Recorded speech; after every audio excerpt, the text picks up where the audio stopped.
રે શિવે મને માયા લગાડી રે કૈલાસ ના વાસી મારા દેવ મહાદેવ રે એને મન માયા લગાડી રે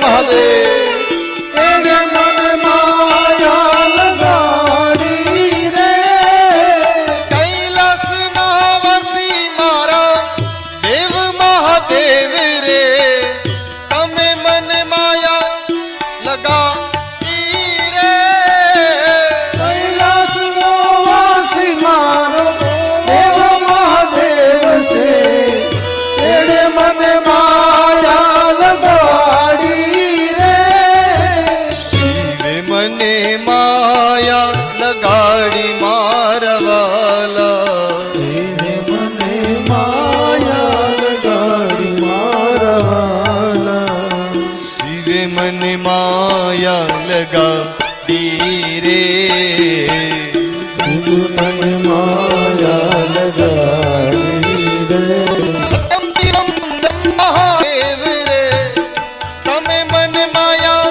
લગાડી રે સત્યમ શિવમ સુંદરમ હે મહાદેવ દ્વારા તને હે સોમનાથ માયા લગાડી રે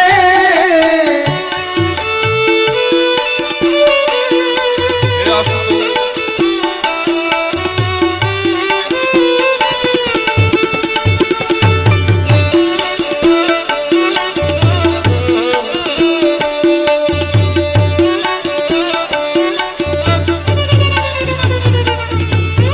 કૈલાસ ના વાસી મારા દેવ મહાદેવ રે તમે મને માયા લગાડી રે કૈલાસના વાસી મારા શિવ મહાદેવ છે એને મને માયા લગાડી રે શિવે મને માયા લગાડી રે શિવ મને માયા લગાડી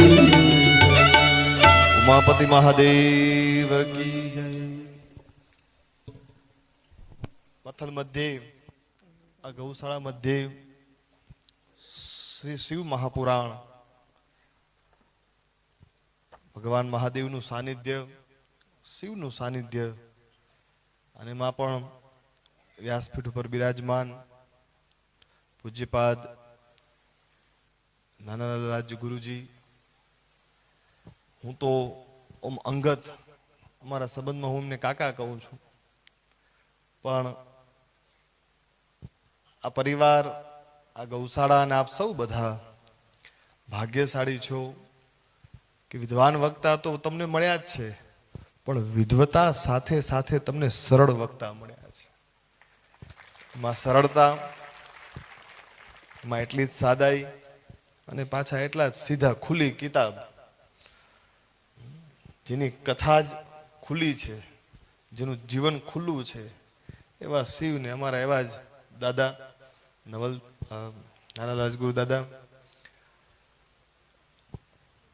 શિવનો અર્થ કરવો હોય તો ઘણો બધો થાય શિવનો અર્થ એક થાય કલ્યાણ શિવપુરાણમાં તો લખ્યું છે કે તમે શિવાલયની અંદર જાઓ તો તમારો બેડો પાર પણ રસ્તામાં જાતા જાતા જાતા ખાલી શિવ મંદિરની ધજાના દર્શન થાય ને તોય તમારો બેડો પાર ઈ ભોળોનાથ છે ઈ મહાદેવ છે અંદર જાઓ તમે દૂધ ચડાવો તમે પાણી ચડાવો તમે બીલીપત્ર ચડાવો શિવાલયનો ઓટલામાંથી ધબકાર વાગતો થાય ધર્મ અર્થ કામ મોક્ષ બધું ઉપાડ દીકરા બધું તારું બધું તારું બધું જે દેવા માટે બેઠો છે ને આ જગતમાં કોણ દઈ શકે જેને પોતા માટે કાંઈ ન જોઈતું ને એ જ બીજાને દઈ શકે જેને પોતા માટે કાંઈ ન જોતું એ જ બીજાને દઈ શકે ને એ મહાદેવ છે એ ભોળોનાથ છે ભોળાનાથ આગળ શું છે ભોળો એટલે ભાવ ભોળોનાથ એટલે ભાવ અને ભાવ એ ભાવરૂપી ભોળાનાથની વાણી એ આ ભાવાણી પરિવારે તમને સંભળાવી છે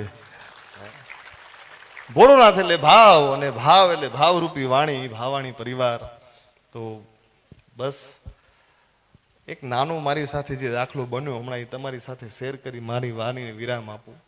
કારણ કે આ જમાનામાં શેર કરવાની વસ્તુ છે ને, કંઈક સારું લાગે શેર કરવું. એક નાનો દાખલો શેર કરીને હું વાણી વિરામ આપું. આ કોરોના કાળ પહેલા મારી કથા યુકે હતી, તો યુકે જવાનું થતું હતું. બોમ્બેથી મેં ફ્લાઇટ લીધી. જનરલી અમદાવાદથી લઉં છું, બોમ્બેથી ફ્લાઇટ લીધી ને ફ્લાઇટ મને વળી વાયા ઇજિપ્ત થઈને. હવે આમાંથી જે ઘણા પ્લેનમાં બેઠા હશે ને ખબર છે, પ્લેનમાં તમે બેસો એટલે તમારી સિક્યુરિટી ચેકિંગ થાય, તમારું બેગ તપાસે, તમને તપાસે. એટલે અહીંયા બોમ્બેથી નીકળી ગયા ઇજિપ્ત. ઇજિપ્તમાં મને ઊભા રાખી દીધા અને મારી સાથે 200-250 જણા હતા, બધા નીકળી ગયા, મને ઊભા રાખી દીધા. મને કે તમારી બેગમાં ટૂટું અવાજ આવે, બેસ જાઓ. મને બેસાડી દીધો. અને એની ડ્યુટી છે, એની ફરજ છે કે કાંઈક એવો ચેકિંગ, કંઈક બોમ્બ તો નથી લઈ જતા. આપણે ક્યાં બોમ્બ લઈ જઈએ? એટલે મને બેસાડી દીધો. બધા નીકળતા હતા. એમાં છેલ્લે મને કીધું કે હવે ઉપજો, તમે ચેકિંગ થશે. મારે ચેકિંગ કરી.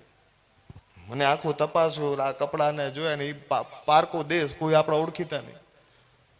પણ હું જોગાનું જોઉં કે કોરોના કાળ પેલા શ્રાવણ મહિનામાં શિવ કથા માટે જતા હતા, ત્યારે મારી આગળ બીજું કાંઈ નહીં, મેઇન બેગ તો હાલી ગઈ હતી. નાની બેગમાં શિવપુરાનું નાનું ગ્રંથ અને 4 જોડી કપડા હતા. હવે બધા કસ્ટમ ઓફિસર બધા ભેગા થયા, બનેલું બનાવો મારી સાથે.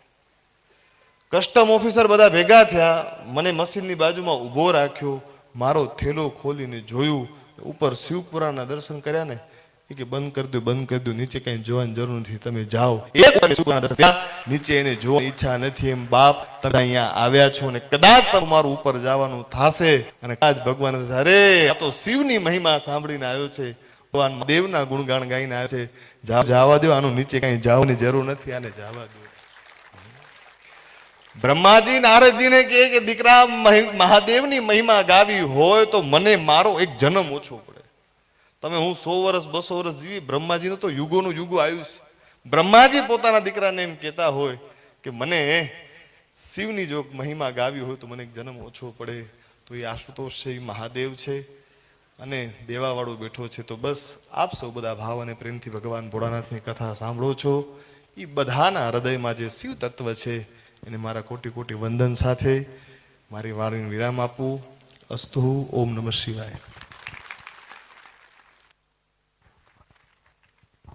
ખૂબ ખૂબ ધન્યવાદ. આ અવસર ઉપર આપ મહેશભાઈ શાસ્ત્રી અને ધ્રુવકુમાર અહીંયા ઉપસ્થિત થયા અને આ કાર્યક્રમમાં આવી અને અમોને આશીર્વચન આપ્યા, તે બદલ ખૂબ ખૂબ ભાવની પરિવાર વતીથી આપનું અમે હાર્દિક સ્વાગત કરી અને ધન્યવાદ પાઠવીએ. આપણા